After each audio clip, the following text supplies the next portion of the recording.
menjelaskan tentang menganalisis aspek makna dan kebahasaan dalam teks biografi.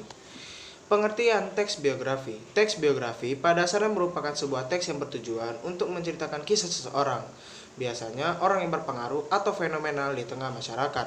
Teks biografi bertujuan untuk mengedukasi masyarakat terkait berbagai sisi sebuah tokoh. Sisi itu tidak selalu tentang sisi baik atau buruk yang sudah familiar di tengah masyarakat. Teks biografi adalah suatu bentuk teks yang berisi mengenai kisah atau cerita suatu tokoh dalam mengarungi kehidupannya, entah itu kelebihan, masalah, atau kekurangan yang ditulis oleh seseorang agar tokoh tersebut bisa menjadi teladan untuk banyak orang. Yang kedua, ada struktur teks biografi. Struktur teks biografi terdiri dari beberapa macam. Yang pertama, ada orientasi. Tahap ini adalah pengenalan suatu tokoh, berisi gambaran awal tentang tokoh tersebut dalam teks biografi. Yang kedua, ada peristiwa dan masalah. Tahap ini adalah bagian kejadian atau peristiwa yang dialami oleh tokoh, berisi penjelasan suatu cerita, baik itu berupa pemecahan masalah, proses berkarir, peristiwa yang menyenangkan, menegangkan, menyedihkan, hingga mengesankan yang pernah dialami oleh tokoh tersebut, hingga mengantarkannya meraih mimpi, cita-cita, dan kesuksesan.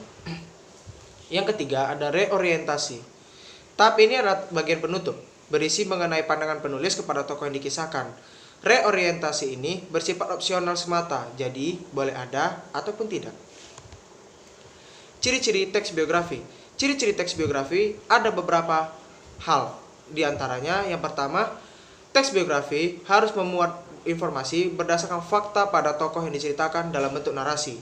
Yang kedua, memuat sebuah fakta pengalaman hidup suatu tokoh dalam memecahkan masalah-masalah sampai pada akhirnya sukses, hingga patut menjadi suri teladan.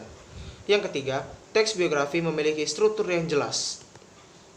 Unsur kebahasaan dalam teks biografi, yang pertama ada kata hubung, yang kedua ada rujukan kata, yang ketiga ada peristiwa, waktu, dan tempat, dan yang terakhir ada kata kerja. Lalu, ada kaidah kebahasaan dalam teks biografi. Ada beberapa hal yang perlu diperhatikan dalam kaidah kebahasaan dalam teks biografi. Yang pertama, kata ganti orang ketiga. Sudut pandang orang ketiga merupakan sebuah sudut pandang yang senantiasa digunakan dalam penulisan sebuah biografi.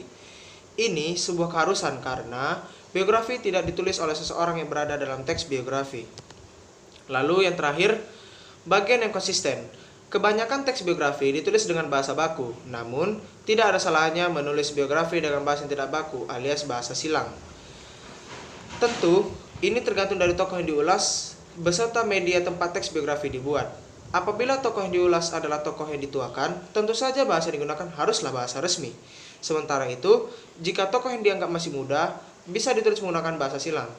Media tempat teks biografi dibuat juga berpengaruh terhadap bahasa yang kita gunakan. Gimana? Mudah kan?